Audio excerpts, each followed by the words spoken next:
Well, hello there.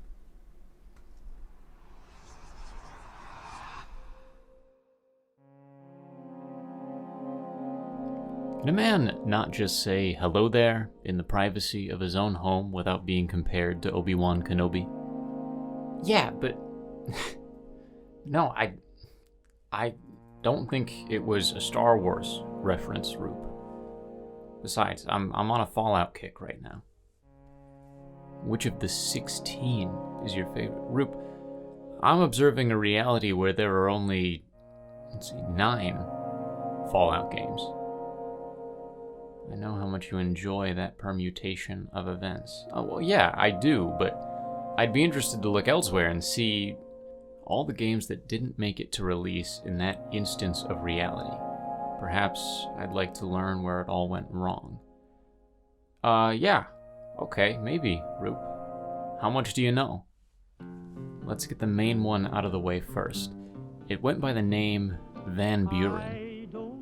That sounds familiar. That was like the original Fallout 3, right? Before Bethesda? Sort of. Van Buren was Interplay and Black Isle Studios' second attempt to follow up Fallout 2. The first attempt was actually going to use the NDL engine, which was later renamed Gamebryo, but that concept was scrapped very early in development. Almost nothing is known about this first iteration. However, ironically, the Gamebryo engine was later used to make Fallout 3 and New Vegas, along with several other iconic games. If they were using that engine, back in 2001, the game was probably, some kind of Half-Life-esque first-person shooter with Fallout's RPG elements thrown in? Potentially, but it's hard to say. The Gamebryo engine has made lots of first-person games, but it's also been used for more top-down and isometric genres. There are infinite possibilities across interspace, of course, but in this particular permutation, the trajectory of the outcome is unclear. Gotcha.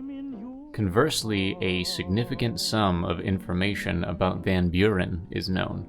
Van Buren was going to be Interplay's Fallout 3, a playable tech demo even leaked in 2007 AD.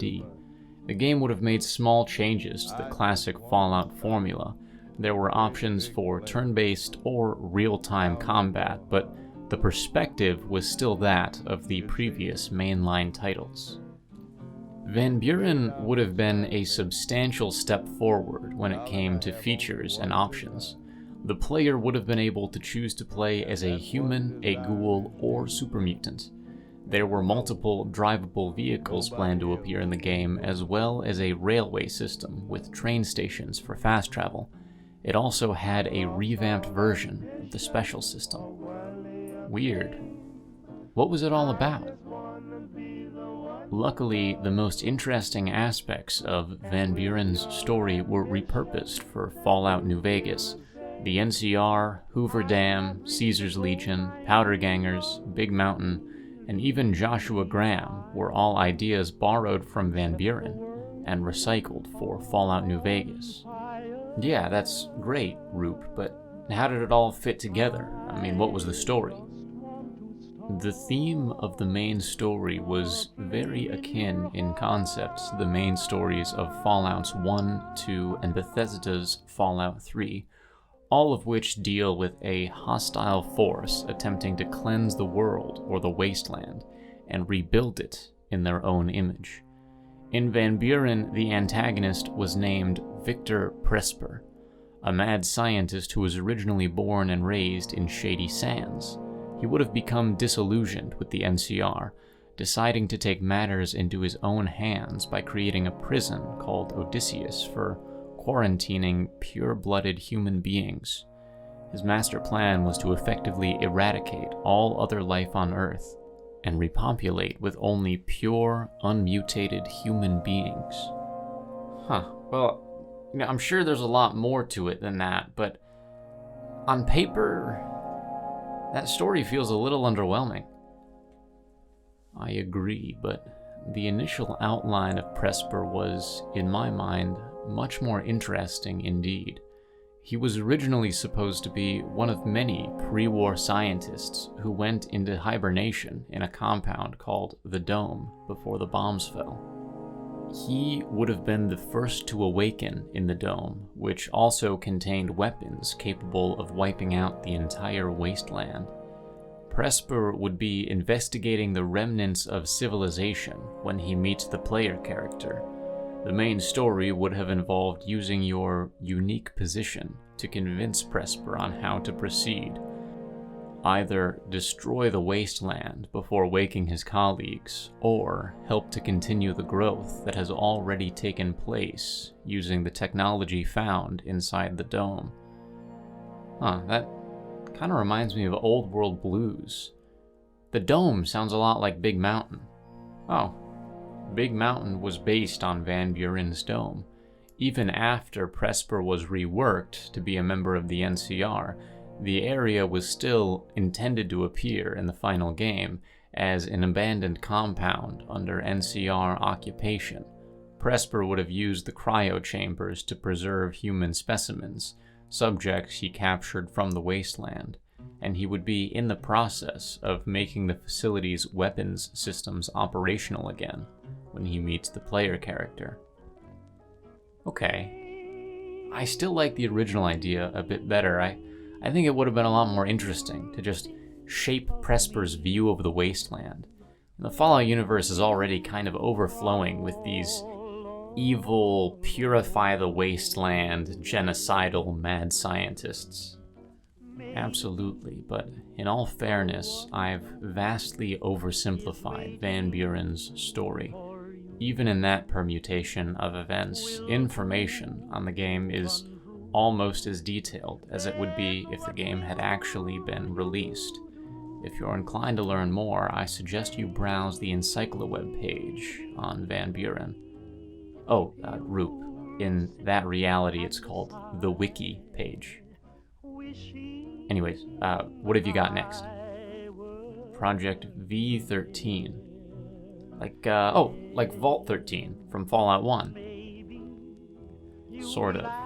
V13 was the working title of a Fallout game that was being made by Interplay after the release of Fallout 3. The original contract they made with Bethesda allowed them to retain the rights to produce a Fallout MMO. Wait, so you're talking about an MMO before Fallout 76?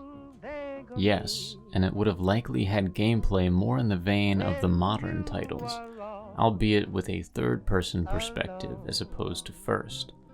Project V13 was a good way into development before it was scrapped. In fact, an official teaser trailer was even released. It also had an online newsletter which posted regular updates. What went wrong then? Well, the relationship between Bethesda and Interplay after Bethesda bought the rights to Fallout was a bit contentious. There were several contractual stipulations that Interplay had to adhere to when making V13. If they were found to be in violation of them, the rights would be revoked and would default to Bethesda. Interplay seemed to be very keen on keeping their names attached to the series, so after Fallout 3's release, they bundled Fallout 1, 2, and Tactics together for sale as the Fallout Trilogy, but Bethesda had just released the third mainline entry in the series, and felt that calling Interplay's bundle the Trilogy was misleading and potentially harmful to Fallout 3's sales. This led to a legal dispute which ended in Interplay's favor, but it left them on thin ice with Bethesda. Bethesda then took whatever excuse they could find to accuse Interplay of being in violation of the contract that allowed them to produce Project V13. They went to court at least 2 times over the rights to a Fallout MMO. Most of the concept art available for Project V13 was actually submitted as evidence in these court cases, which is why it's publicly available. Eventually, both companies seemed to come to an agreement out of court. Bethesda paid Interplay $2 million in exchange for the MMO license and all of the assets associated with Project V13. Development was ceased, seemingly, shortly after the project changed hands. Bummer. But because the two companies were able to settle things somewhat amicably, Interplay was still able to license the rights to make Fallout New Vegas. If Project V13 had been completed, Interplay would probably have been supporting it for years after its release. In most realities where V13 came to fruition, there is no such thing as Fallout New Vegas. Yeah, I suppose that's a fair trade, all things considered. Interplay probably used their best ideas from Van Buren and Project V13 to make New Vegas so good. And those weren't the only unfinished games they had to pull inspiration from. Every cancelled Fallout game that is known of seems to have come from the tumultuous era of Interplay Entertainment between 1999 and 2009 AD. What did the other cancelled games look like? Well, some are very mysterious indeed. For instance, a top-down shooter taking place in Fallout's universe was planned to release for the PlayStation 1, but it was cancelled after only a few months of pre-production. There were also preliminary plans for a sequel to Van Buren, since Van Buren itself was so far along in development. This primordial Fallout 4 would have focused much more on Caesar's Legion. The developers had a lot of ideas for the Legion that they felt they couldn't fit into Van Buren, so they anticipated making it more central to the next game's story. However, those two entries are more appropriately considered unstarted than unfinished, lacking even a shred of concept art to go along with hearsay from developers. Yeah, I guess you can't cancel what you've barely conceptualized. Exactly. However, one title I find particularly intriguing is Fallout Extreme. You see, most people credit Bethesda for redefining the series with Fallout 3, but Fallout Extreme would have been an early departure from the games that had come before. How was it different? Well, Fallout Extreme would have used real-time combat with the player taking control of a squad of 4 soldiers. The player was planned to be able to build their squad and play as each character individually, or controlled as a unit. The design pitch discusses various environments, enemy layouts, and player characters, which would have allowed the player to take multiple approaches to the same encounter. For instance, they could control all 4 characters in a frontal assault, position them individually for a tactical ambush, or use them all separately to execute stealthy, calculated heists. This game sounds like it would have been a blend between Fallout Tactics, Hitman, and Grand Theft Auto 5. Yes, and this game was being pitched all the way back in 2000. It was planned to release on the PlayStation 2 and Xbox. They described it as a puzzle shooter, where the player's freedom to change the camera's perspective and swap between the different characters was the primary gameplay element explored, as opposed to simply killing waves of enemies with various weapons. Yeah, honestly, it sounds super ahead of its time. What do we know about the story? The story seemed incredible. The game would have taken place a century after the Great War. The Brotherhood of Steel would start a highly imperial, hostile takeover of the United States. The player would be fighting on the side of a rebel group known as the Cause, which was established in response to the Brotherhood's strict new agenda. After fighting their way to the top of the Brotherhood of Steel, the player would slowly discover that the Brotherhood had began rapid expansion in response to intel they received, claiming that a faction of the post-war government of China, similar to the Enclave in the United States, was in the process of getting some of China's nuclear weapons back up and running, in an attempt to bomb what remained of the United States and finally once and for all win the Great War. The cause would then form an alliance with the Brotherhood of Steel and travel to post-nuclear Russia and China in order to fight the Army of the Hidden Tiger and the new Imperial Guard. The final enemy of the game would have been the new Emperor. Rube, that sounds wondrous. I mean, we still have yet to see anywhere outside of the post-war United States in a Fallout game, and that story, combined with the cutting-edge gameplay, makes Fallout Extreme sound like it would have been an absolute game changer. Why on earth was that canceled? No one knows for sure, but although the game's full design document has become public and a decent amount of concept art exists, it's entirely possible that the game was simply too ambitious for the time. Remember, it was only 2 years after the release of Fallout 2.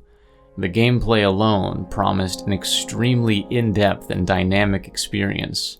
First and third-person cameras, along with the ability to swap perspectives instantly.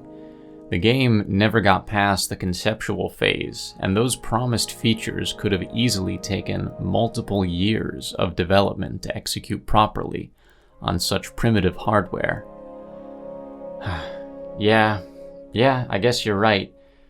It's just so surprising to see so many attempts to reinvigorate the IP before Bethesda's acquisition. I guess Tactics and Brotherhood of Steel were also attempts to grow the series, but they never really went anywhere. Oh, actually they almost did go somewhere. Before Fallout Tactics was released, plans were being laid down for a sequel, which would have involved the Midwest Brotherhood of Steel after the events of Fallout 1. The player would have likely been a paladin, tasked with investigating an irradiated Gek. An irradiated Gek? Yeah, supposedly the primary antagonist, if you could call it that, would have been a corrupted Garden of Eden creation kit, which would be producing dangerous mutated plants and fungi.